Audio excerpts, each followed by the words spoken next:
Hey guys, Mike Masters here. I am currently in the downtown Punta Cana area.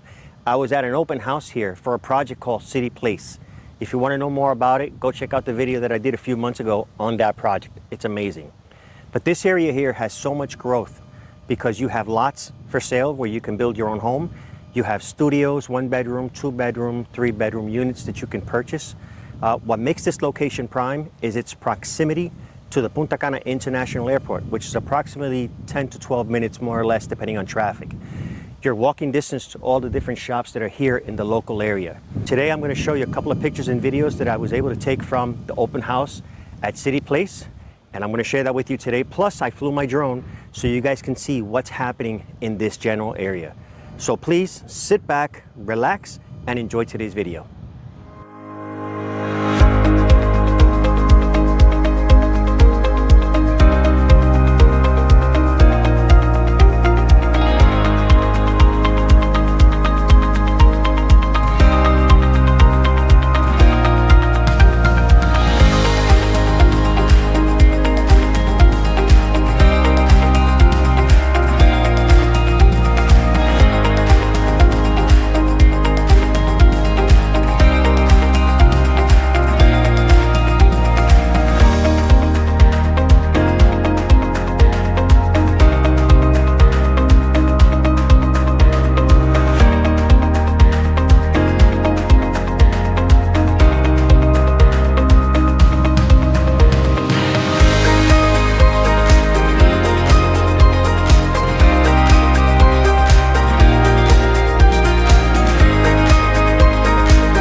Thank you for watching. Before you leave, don't forget to give this video a like. And if you haven't subscribed yet, please do so now. It's free for you and you'll be helping my channel grow. And share this with others so they too can learn about these amazing opportunities. While you're at it, follow me on Instagram at Mike Masters Presents and visit my webpage, MikeMastersPresents.com. Until next time, have a great day.